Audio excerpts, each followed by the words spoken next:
estamos, hoje é o primeiro dia, né? Primeira quinta-feira, nós vamos estar falando sobre prosperidade, amém? Eu quero motivar você a estar presente, né? Eu sei que você vai ter muito acréscimo na sua vida, muita coisa boa de Deus vai ser acrescida no seu entendimento com relação a essa verdade. Infelizmente, é uma área onde nós temos muitos extremos, não é? Quando se fala sobre prosperidade, normalmente as pessoas pensam logo em dinheiro, não é verdade? Normalmente quando você diz prosperidade, a pessoa já pensa em ter dinheiro, muito dinheiro, ou alguém que tem dinheiro. Normalmente é assim, não é verdade? E no nosso meio, no meio evangélico, infelizmente, nós temos tido alguns extremos de pessoas que entendem na palavra de uma maneira e vão para o radicalismo que você tem que ter, que você tem que ser rico, que você precisa buscar uma posição, precisa buscar dinheiro, precisa investir nesse sentido. E o outro lado diz que o crente tem que ser pobre, miserável, porque ele tem que ser humilde. Então, de todos os extremos, irmãos, como o irmão Hegel gosta de dizer, todo extremo é beira. Então, se você vai para um extremo, você está perto de cair. Se você vai para o outro extremo, você também está perto de cair no abismo. Amém? O correto é nós estarmos no equilíbrio. Agora, eu não falo de um equilíbrio que nós escolhemos estar. Não, não é um equilíbrio que nós vamos procurar uma posição confortável no meio. Não é isso. O equilíbrio que a palavra traz. Amém? Porque a palavra de Deus, ela tem que ser a nossa base. Amém? Nós temos que viver baseados na palavra. Não importa o que você pensa, não importa o que você tem como experiência, não importa o que você ouviu da experiência de ninguém, irmão. Se não estiver em linha com a palavra. Amém? Porque a palavra de Deus, ela é a nossa garantia. Amém? Então nós vemos que as pessoas, elas têm a mania, e isso é até compreensível, eu até compreendo. Compreendo o porquê, não compreendo a essência da coisa. Das pessoas colocarem, olharem para a palavra segundo as suas experiências. Então a pessoa tem uma experiência e ela vai na palavra, né? E daquela experiência ele lê a Bíblia e ele diz, foi igualzinho a mim. É isso aqui, a verdade é isso, porque eu passei por isso. Um grande ministro, ele chama isso de ingegese. Porque existe a exegese. A exegese é você pegar a palavra e trazer para a sua vida. E a ingegese, que ele fala, exegese, pronto. Exegese é você querer entrar dentro da palavra. Colocar a sua experiência dentro da palavra. Isso é uma coisa muito perigosa. E tem sido perigosa durante os séculos na igreja, irmãos. Por exemplo, nós temos que entender, como igreja, que a igreja é algo, vou dizer assim, amém? A igreja é algo que tem quase 2000 anos. Então a igreja, ela tem uma história. Nós não podemos esquecer isso. Quando nós, por exemplo, o Brasil é um país, vamos dizer entre aspas, cristão, que tem uma influência de um cristianismo, vou dizer dessa maneira também, eu quero que você entenda tudo isso que eu estou falando. Quando nós saímos dessa experiência cristã em outros lugares, para a verdade da palavra, infelizmente, irmãos, nós trazemos uma carga de informações religiosas que nós precisamos, mais do que nunca, nos desvencilharmos. Nós precisamos, mais do que nunca, derrubar essas barreiras. Eu vou dizer uma coisa para você. É muito mais fácil você pegar, entenda, você pegar uma pessoa, um ateu, e quando ele aceitar Jesus, ele receber a palavra limpa e pura, do que você pegar alguém que já teve outra experiência religiosa. Para ele entender a palavra. Por quê? Porque a sua leitura vai estar baseada em pré-concepções. Ele já tem informações que lhes foram dadas como verdade. Como se a palavra de Deus dissesse aquilo porque a religião disse para ele. Então isso tem sido um perigo, isso tem sido armadilha, isso tem sido fortaleza para a igreja verdadeira. Para aqueles que estão buscando viver a palavra. E, irmão, se você não tiver consciência disso,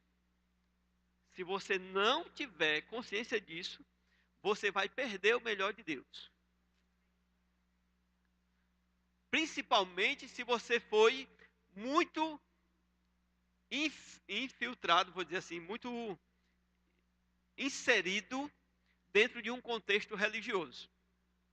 Corre o risco de você trazer. Você aceitou Jesus, você entendeu. Não é religião que salva, eu preciso confessar Jesus como meu Senhor.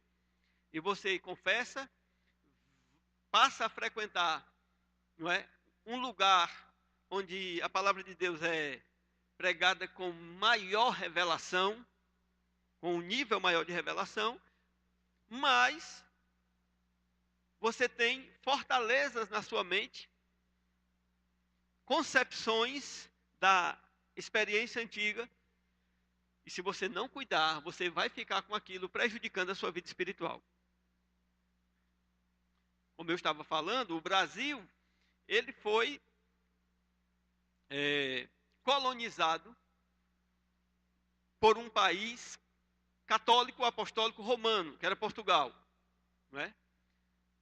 Então nós, embora tenhamos nascido numa religião às vezes evangélica, vamos dizer assim, nós ainda temos influências de todo tipo na esquina, no vizinho, dentro da igreja evangélica, que vieram da igreja católica. Dentro da igreja evangélica brasileira, existe uma mentalidade dos princípios católicos. Talvez você diga, mas como assim, pastor? A gente não tem questão de idolatria. Não, graças a Deus. Mas, por exemplo, muitas igrejas evangélicas ensinam que o crente tem que ser pobre. E isso, irmãos, é uma doutrina que veio dos movimentos mendicantes da Idade Média. Com São Francisco e outros que decidiram, e eu não estou dizendo que eles fizeram errado, eles, amém? Decidiram deixar toda a riqueza e servir a Deus. Não estou dizendo que eles fizeram errado. É errado a partir do momento que isso passa a ser uma doutrina, uma verdade da palavra. Como se a palavra ordenasse esse tipo de comportamento. Eu posso escolher, irmãos. Eu posso escolher viver sem ter nada. E não é pecado. Amém? Não é pecado. Então o que ele fez não é pecado. Agora, a partir do momento que aquilo vira uma doutrina da igreja, a partir do momento que nós passamos a ensinar que para você ser espiritual, você tem que estar com a chinela Maria Preta, né? Nem havaiana, Maria Preta. Os meninos não sabem mais o que é isso, né? Os novos. Com um prego atravessando o cabresto, porque já quebrou. E a metade de trás comida, de tanto arrastar. E talvez você ria, né? É bom, é legal isso. Mas essa era a realidade muito grande no Evangelho 25 anos, 30 anos atrás. 30 anos atrás, ser crente era isso. Era não poder o que era ensinado, né? E até hoje você ouve dentro das igrejas o que se ensina. O que é que se ensina com relação ao dinheiro dentro de algumas igrejas? Que o dinheiro é a raiz de todos os males. Não é assim? Não é assim que a gente ouve? Se você conversa com algum crente e ouve uma rádio evangélica, você vai ouvir a pessoa dizendo: irmão, cuidado com o dinheiro. A Bíblia diz que o dinheiro é a raiz de todos os males.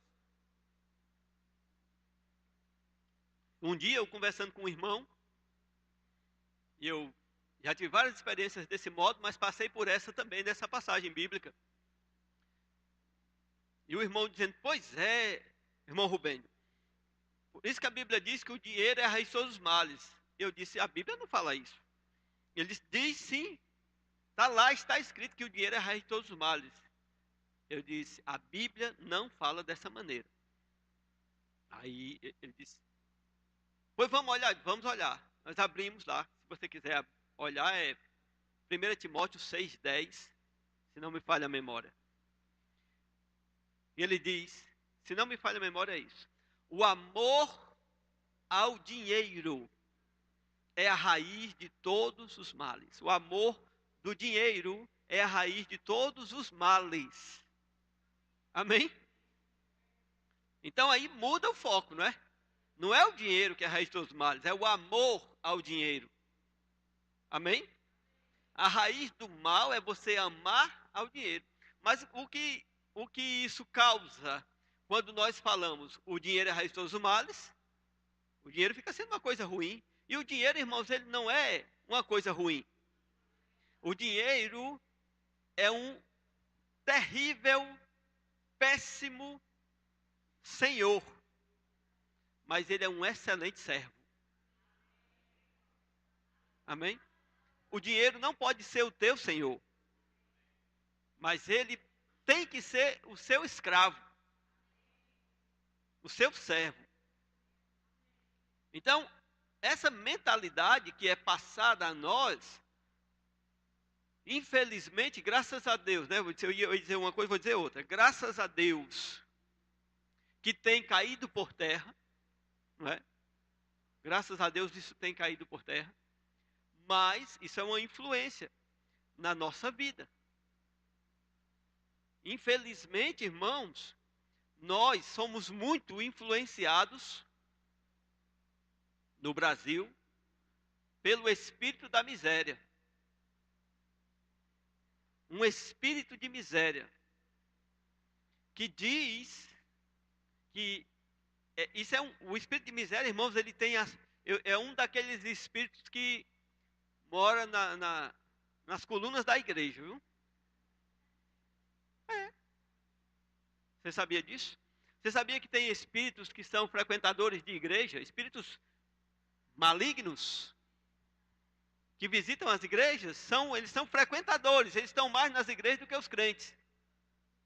Talvez você ache isso estranho, o pastor dizer uma coisa dessa, eu estou dizendo para você, porque eu sei. A Bíblia diz que no final dos tempos, alguns apostatarão da fé, dando ouvido a espíritos enganadores e a doutrinas de demônios.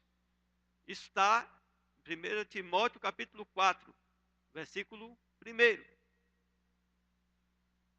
Amém? Paulo avisando para nós, sabe, porém, que nos últimos tempos, muitos apostatarão da fé. Porque haverão doutrinas de demônios, haverão espíritos enganadores, ensinando. E existem vários espíritos religiosos, irmãos.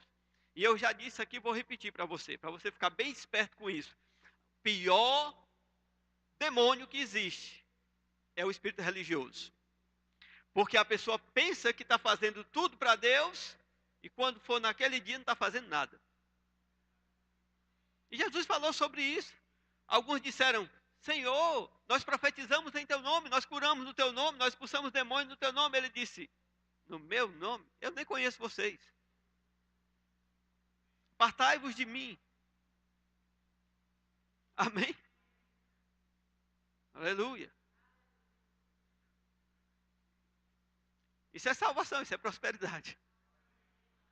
Ficar livre do engano é o primeiro começo, né, irmãos, para prosperar.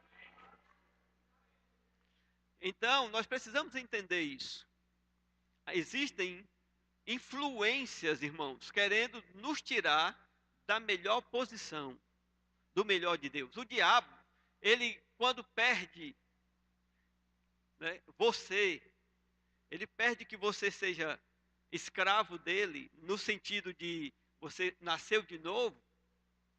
Aí você pensa que o diabo nunca mais vai chegar perto de você. Se for, você está enganado. Pelo contrário, você agora virou inimigo dele.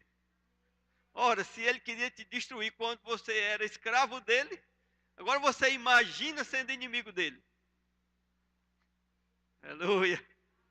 Pastor, estou ficando com medo. Não tenha medo não, que o maior que está em você. Maior é aquele que te comprou. Maior é aquele que te garante. Ele te garante. Amém? Não tenha medo. Aleluia. Outra coisa, espírito de medo. Crente com espírito de medo. Isso é coisa do diabo, irmão. Amém? Não aceite nenhum tipo de medo. Nenhum tipo de medo. Amém? Nenhum tipo. Ah, pastor, mas as coisas estão tão difíceis, estão tão complicadas. Seja esperto. Seja atento, né? Fique ligado. Seja uma pessoa vigilante, mas não seja medroso. Porque o medo é do diabo. Amém? Não tenha medo. Nós que temos carro, né, eu tenho um carro, eu posso falar assim, nós que temos carro, muitas vezes, irmão, nós paramos o nosso carro na rua e a primeira coisa que o diabo faz é dizer, cuidado. Cuidado com o teu carro. Aí você dobra a esquina e o diabo vem no teu ouvido, ó. Volta lá e olha se o carro ainda está no lugar. Volta lá. Volta. Você acha que isso é o quê? É um espírito de medo querendo te pegar, irmãos. Às vezes, você pensa que isso não é nada. Mas o diabo, ele não tem pressa, irmão. O diabo não tem pressa. Apressados são os crentes. Querem comer cru e quente. Mas o diabo não tem pressa, não. O diabo, ele vai lançando sementes. Ele vai jogando sementes e vai levando você para um caminho onde tem uma armadilha. E o diabo trabalha na alma. Então nós precisamos sair espertos, irmãos, por causa da nossa educação religiosa, por causa das coisas do mundo. Nós vivemos debaixo de pressão. Amém? Essa vida, irmãos, é debaixo de pressão. Pastor, por que é debaixo de pressão? Porque o mundo jaz no maligno. Paulo disse, os dias são maus. Sim ou não? Efésios, no capítulo 5, ele diz, os dias são maus. Ele disse, então sejam sóbrios. Amém? Pedro disse, para você ser vigilante, o diabo, o vosso adversário, anda em derredor, buscando a quem possa tragar. Só nós que estamos pensando que isso não existe. Mas a Bíblia está cheia de avisos, cheia de plaquinhas. Amém? E muitas vezes nós somos impedidos de ter o melhor de Deus porque não atentamos para essas coisas. Enquanto a palavra de Deus, Deus já sabia e Deus já colocou aqui. E ele disse, fica atento. Seja sóbrio e vigie. Seja sóbrio e vigie. Amém? Então, irmãos, voltando ao nosso ponto que eu estava falando. Não é? A carga religiosa que nos foi passada que ainda está na nossa vida, é nós não podemos ter nada. Que nós temos que nos conformar. E às vezes nós não percebemos isso. Eu tiro isso pela minha experiência, irmãos. Eu tenho hoje, nós estamos em 2015, eu tenho 20 anos de crente. Já. Graças a Deus. É isso mesmo. 20 anos com Jesus. 20 anos de Pentecostes. 20 anos de vitória. Amém? Mas, irmãos, olha, a minha experiência no Evangelho, eu tenho uma experiência muito grande, boa, porque eu passei por muita coisa ruim, né? Então eu posso contar para você que eu podia dizer que eu era influenciado por um espírito de miséria, e eu não sabia na época. Hoje eu olho para trás e eu vejo que Deus me libertou desse espírito de miséria. Como assim, pastor? Se eu ficava endemoniado? Não é isso, irmão. Não precisa. Você não tem esse negócio de botar a mão na cabeça e vai. Não, não é assim não. São influências. Que eu tive que ir vencendo. Eu tive que ir quebrando as influências, as fortalezas na minha mente. Coisas que me aprisionavam. Coisas que para mim eram coisas tão gigantes. Para você ter uma ideia, eu me preocupava assim, eu pensava, eu não posso ter um computador porque vai aumentar a minha conta de energia. Você imagina isso, irmãos? Que escravidão. Era isso que eu pensava. Mas eu fui liberto. E graças a Deus eu fui rápido, irmãos. Quando eu aceitei Jesus, eu não fui besta, não. Enfiei minha cara na Bíblia. Li Bíblia, li livros. Isso era uma escravidão. Isso era uma coisa que estava querendo me influenciar. Mas eu fui crendo. Eu fui avançando. Eu fui aprendendo como era que Deus queria que eu vivesse. E a Bíblia é cheia de ensinamentos que nos libertam. Amém? Agora eu fico impressionado como é que os crentes querem prosperar se não leem a Bíblia. Como você quer crescer se você não lê Bíblia? Não, pastor, eu vou lá e quando os meninos pregam é tão bom. Irmãos, é bom. Mas se você não tiver a revelação você mesmo, dentro de você, não vale. Não vale, o que eu estou dizendo é que não tem efeito. Não faz efeito. Você precisa pegar para você as verdades.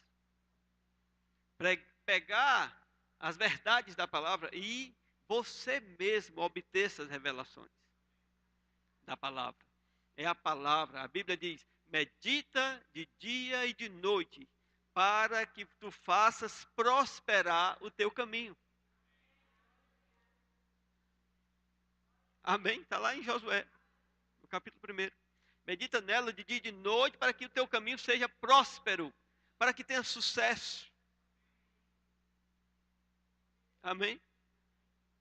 João, na sua carta 3ª de João, ele diz: amado, faço votos que prosperes em todas as coisas, que tenha saúde, assim como vai bem a tua alma.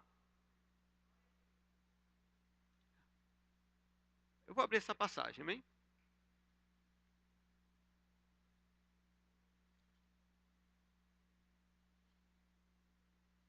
É 3ª de João, no versículo 2.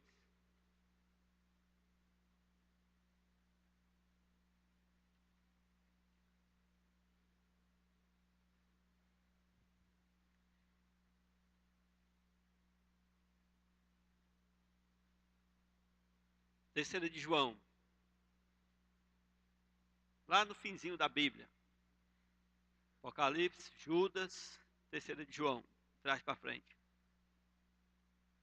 Diz assim: amado, acima de tudo faço votos, desejo por tua prosperidade e saúde, assim como é próspera a tua alma. Amém? Olha só, amados, faço votos que você prospere, assim como é próspera a tua alma. O que é que a Bíblia está ensinando aqui? Que Deus quer que nós prosperemos. Amém?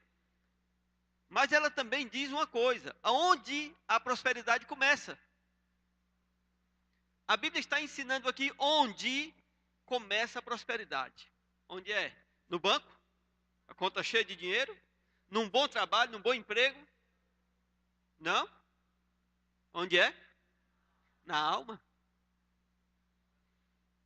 Eu faço votos que você prospere e tenha saúde, assim como a tua alma é próspera.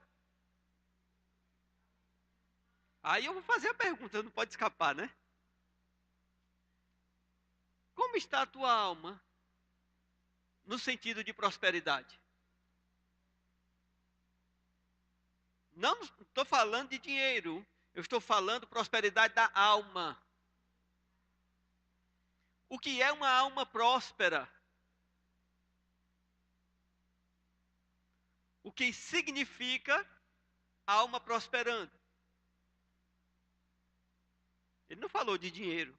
Quem pode ter dinheiro na alma? Se você tiver muito dinheiro na sua alma, você está no pior caminho. O que você tem na alma que te prospera é a palavra. Amém? Paulo disse: rogo-vos, pois, irmãos, que vocês transformem-se pela renovação da vossa mente. Amém? Transformem-se pela renovação da vossa mente. Então, uma alma próspera, irmãos, ela vai automaticamente trazer prosperidade para a sua vida. Então, você precisa, eu vou deixar você pensar nisso. Eu vou permitir esse tempinho para você, vou dar um tempinho aqui para você pensar. Como está a tua alma? Pensa aí.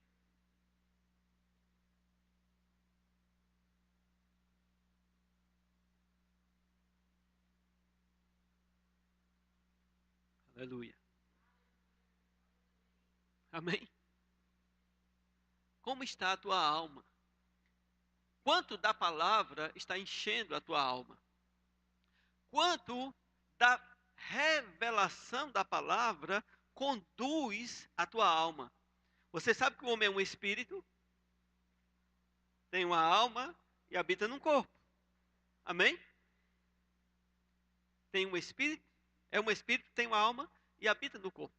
E a nossa alma, irmãos, é a sede das emoções, é a sede da mente, né, da inteligência, é a sede dos sentimentos e vontades e várias coisas. Você vai saber o quanto é próspera a tua alma na medida que o teu sentimento, a tua emoção, os teus planos são conduzidos pela palavra. É muito fácil você saber. Você pensa em algo e você se vê pensando assim, mas Deus nesse negócio, onde está? O que a palavra de Deus diz sobre isso? Ah, eu vou fazer tal coisa. E o que a palavra de Deus diz sobre isso? Isso é onde está a prosperidade da tua alma. Se você tem uma alma, né, onde você alimentou com a palavra, mudou a tua mente, mudou a tua alma com a palavra, você está no primeiro degrau da prosperidade. Só lembrando, prosperidade não é somente ter dinheiro, mas inclui ter dinheiro. Amém? É impossível uma pessoa próspera que não é suprida. ser suprido não significa prosperidade. Mas prosperidade significa ser suprido. Inclui suprimento. Amém? Então pensa bem. Como você quer o seu amanhã? Como você quer viver o seu amanhã? Depende do que você coloca na tua alma hoje. Porque prosperidade começa na alma. Prosperar em todos os caminhos, irmãos. A Bíblia diz que o homem que medita na palavra de dia e de noite, tudo o que ele fizer prosperará. Salmo 1. Tudo o que ele fizer prosperará. Amém? Aleluia. Que coisa boa, né, irmãos? Você ser um sucesso. Seu patrão manda você varrer, você varre bem varrido. Glória a Deus. Seu patrão manda você fazer outra coisa, Deus te dá graça e você faz aquilo. E você vai prosperando, você vai avançando. Amém? Então nós precisamos encher a nossa alma, nossa mente com a palavra. Mudar a nossa mentalidade. A palavra é poderosa para mudar a tua mentalidade. Quando se fala em oferta, qual a tua reação? Quando se fala em dar, qual a tua reação? Se você estiver cheio da palavra, você entende, é uma oportunidade.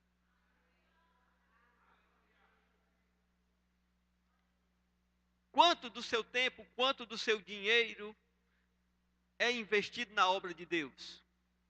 Nas coisas de Deus? Isso é prosperidade na alma. De um cristão que ele não tem como alvo, a primeira coisa da vida dele, a obra de Deus, o reino de Deus, as coisas de Deus, ele não está próspero na alma. Não está, irmãos. Eu vou dizer uma coisa para você. Não é obrigatório o crente estar em todo culto. Isso não é uma obrigação, a Bíblia não obriga isso.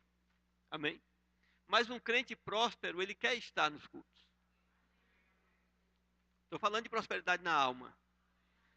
Ele nem sempre vai poder estar em todos os cultos. Mas para ele vai haver um pesar no seu coração. Mesmo que ele fique em casa por um cansaço, por qualquer motivo, ele vai ter algo que vai estar dizendo assim, era para eu estar na igreja. Era para eu estar na igreja, era para eu estar na igreja. Isso mostra a prosperidade da alma. Quando você planeja pensando nas coisas de Deus. Se você não tem, irmão, infelizmente eu tenho que falar isso, é verdade para você. Se ao planejar a sua vida não tem Deus e as coisas de Deus envolvidas,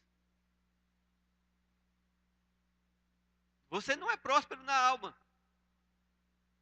Amém? Eu não estou falando que você tem que estar em todo o culto. Amém? Não estou falando isso. Mas o culto tem que estar em você. Amém? Aleluia. Na verdade, você sabe o que eu estou falando, né?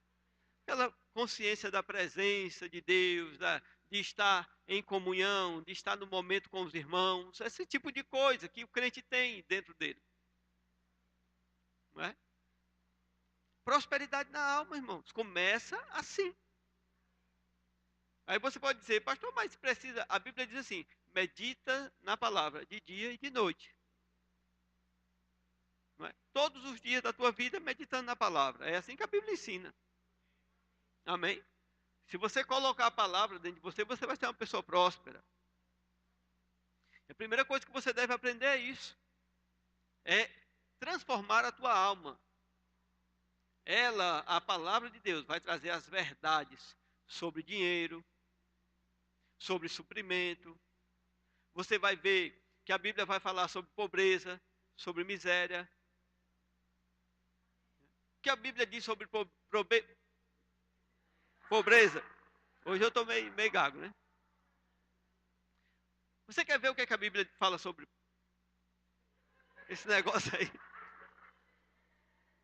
Abra a sua Bíblia em Provérbios capítulo 10, no versículo 15. Provérbios 10.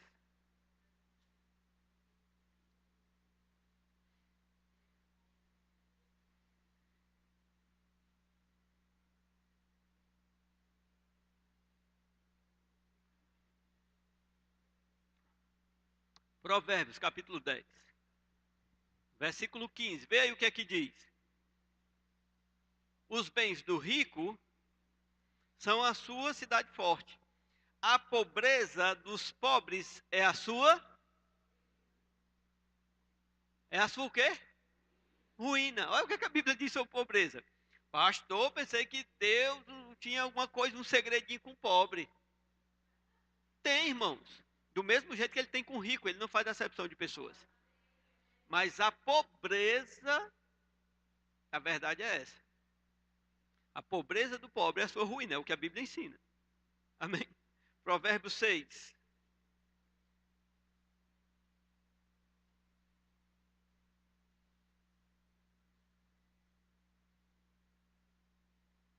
Versículo 10. Diz assim: um pouco para dormir, um pouco para tosquenejar, um pouco para cruzar os braços em repouso. Assim sobrevirá a tua pobreza como um ladrão, e a tua necessidade como um homem armado. Veja aqui que pobreza, nesse sentido aqui, é consequência de preguiça. Amém? Pobreza aqui é consequência de uma pessoa que não está trabalhando. Ok? E Deus não chamou ninguém para ficar na preguiça, sem fazer nada. Deus chamou a gente para trabalhar. Deus botou o homem no paraíso e disse logo: cuida e lavra aí. Zela por esse negócio. Amém? Tem gente, irmãos, enganado, pensando que trabalho só veio para o homem por causa de Adão. Pecado, do pecado. Não. Deus botou ele lá e mandou ele trabalhar, viu? Trabalho é uma bênção. Diga, trabalho é uma bênção.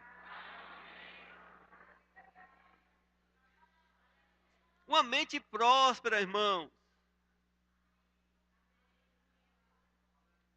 Mente próspera não tem preguiça, não tem nojo de trabalho. Uma vez eu estava na reunião no meu trabalho, mais ou menos essa quantidade de pessoas aqui, com um psicólogo. O psicólogo disse: quem aqui gosta desse trabalho? Só eu levantei a mão, irmão. 50 e poucos peões. Só eu levantei a minha mão. Porque eu quis aparecer? Não, irmãos. Porque eu gostava do meu trabalho. Por que eu gostava do meu trabalho? Porque ele era uma maravilha no escritório, ar-condicionado. Não, irmão. Eu andava no sol quente, carregando uma escada no lombo e uma bolsa pesada. Na minha época, irmãos, que eu era agente sanitarista, eu trabalhava 30 casas por dia, no mínimo. 30 casas por dia com uma escada. Você sabe o que é andar com a escada o dia todinho?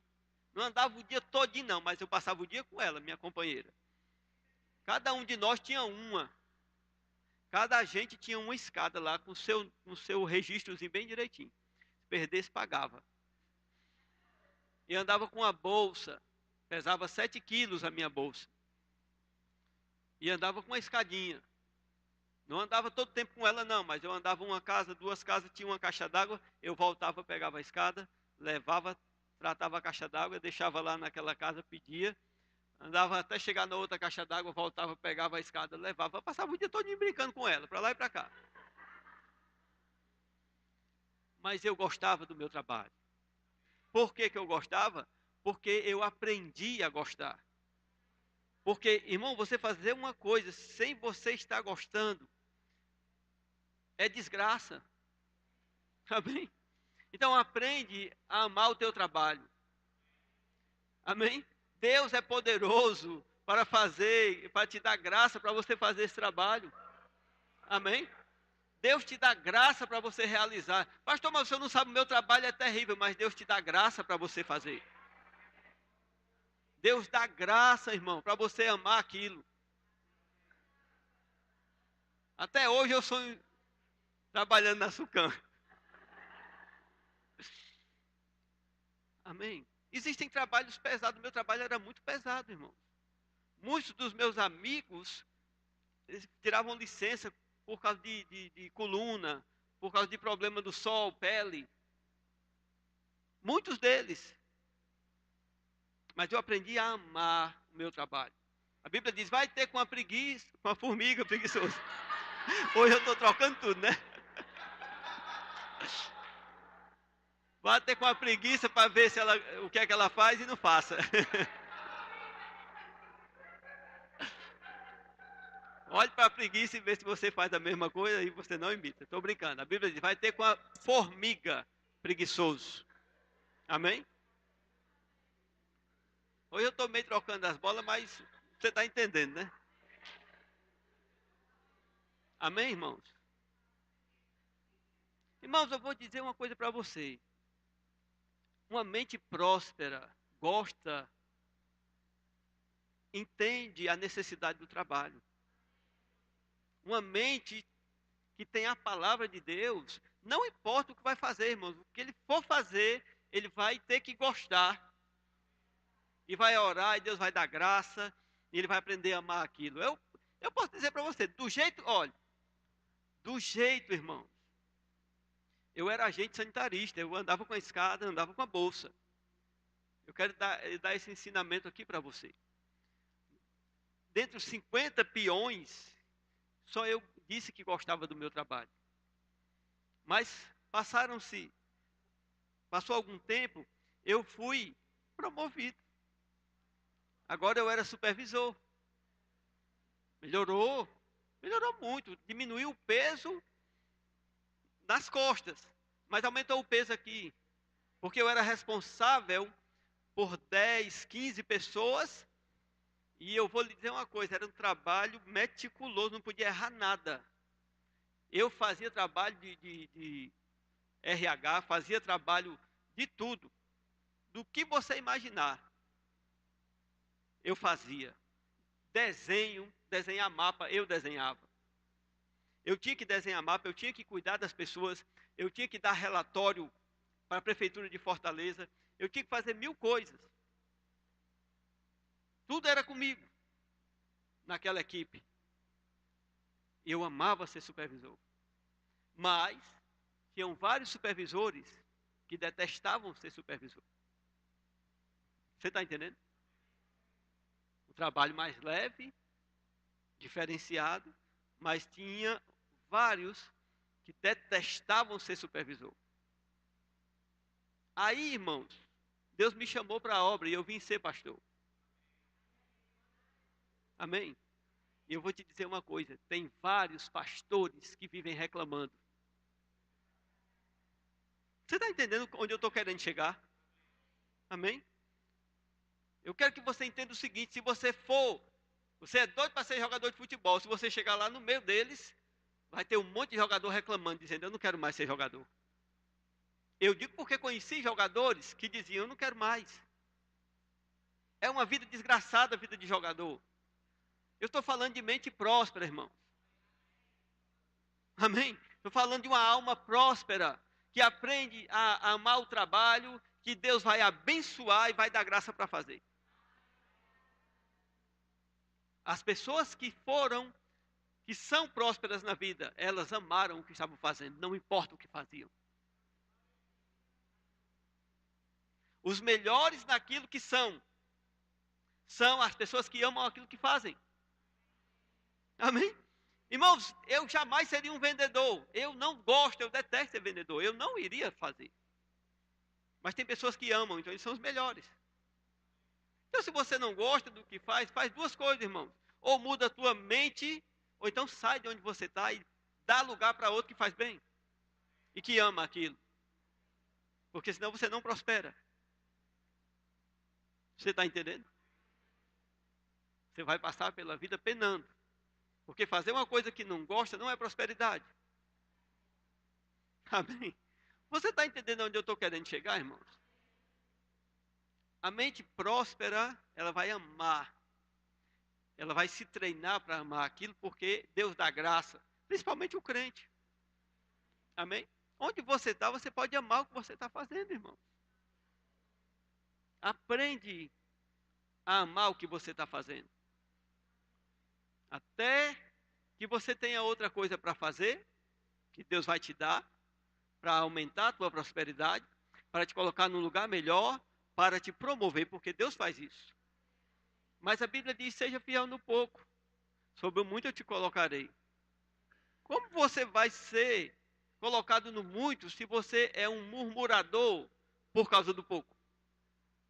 Desde quando que murmurador é fiel?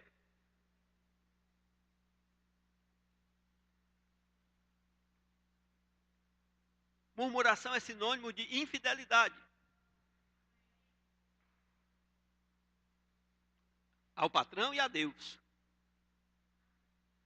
Onde você for, irmão, vai ter gente querendo te influenciar para o mal.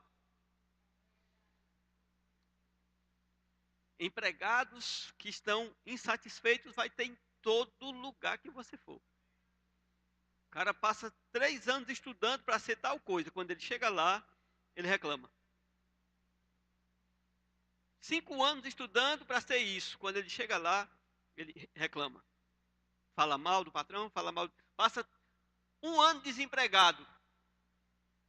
Aí você chama ele, dá um emprego para ele. 3 meses estourando. Ele está falando mal do salário. 3 meses. Passou 1 ano sem ganhar 1 centavo. Com 3 meses de um salário, ele está dizendo, eu ganho muito pouco. Isso é o murmurador.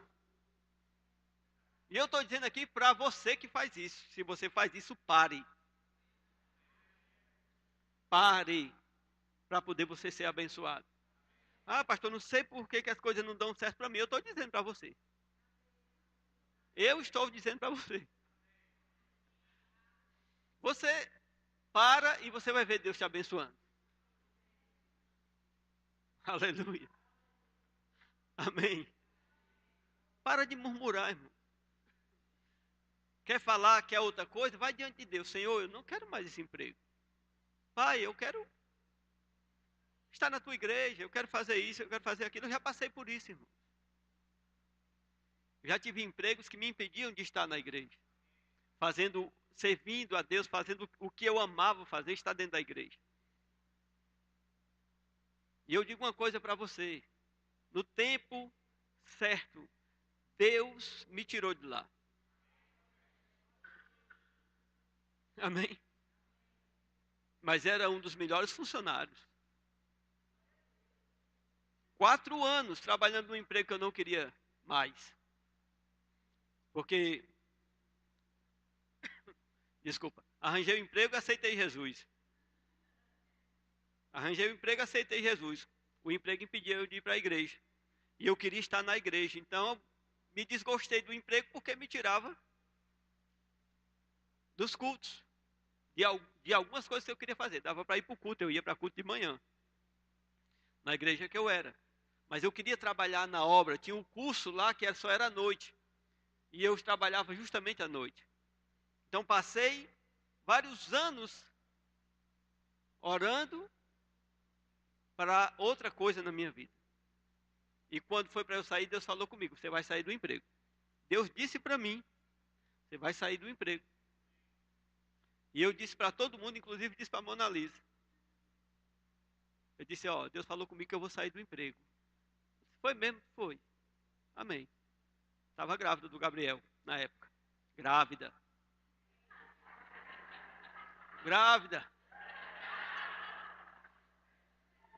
E Deus falou para mim, você vai sair desse emprego, eu vou tirar você.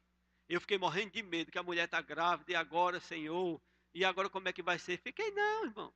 Graças a Deus, Pai, obrigado. Medo de quê? Se eu tinha mente próspera, se eu tinha um Deus que me abençoa. Se eu fui fiel no pouco, se eu fui fiel até aquele momento. Quando você tem a mente abençoada, próspera, irmãos, você não tem medo. A mulher grávida, eu fiquei desempregado. Fiquei desempregado. Depois botei um negócio para mim, depois fechei o negócio. Quando o Gabriel nasceu, eu estava desempregado. Nunca faltou nada. Nunca faltou nada. Gabriel nasceu em 2001. A minha carteira só foi assinada depois, 28 de janeiro, 30 de janeiro de 2002. Gabriel nasceu em 1º de fevereiro de 2001. Faltava 3 dias para completar um ano. 2 dias para completar um ano desempregado. Desempregado depois que ele nasceu, porque eu estava desempregado antes. Mas eu não tinha medo. Amém? Deus me supriu em cada momento. Por quê? Porque Deus é quem nos abençoa, quem nos prospera. Amém? Eu já disse, você pode ter sem ser próspero. Amém? Eu digo, é melhor ser próspero sem ter? Você entendeu isso? Você pode ter e não ser próspero, mas ainda é melhor você ser próspero e não ter. Porque Jesus, como era próspero, um dia chegaram para cobrar ele. Eu gosto dessa, né? Chegaram para cobrar ele e ele não tinha. Porque o dinheiro estava com Judas lá, dando para os pobres. Pobres da família dele, os filhos dele. E Jesus não tinha na hora, mas Deus deu. Isso é prosperidade. Prosperidade não é obrigado a estar com o dinheiro no bolso. Prosperidade é você ser suprido. E quem é que pode nos suprir sobrenaturalmente? Quem pode mudar a tua vida, irmãos? Quem pode te dar o que você não tem é Deus. Ele é que te supre sobrenaturalmente. Ele é que vai te dar todas as coisas. Amém? Então, primeira lição: prosperidade na alma. Muda, irmão. Muda o teu modo de pensar. Muda a tua vida.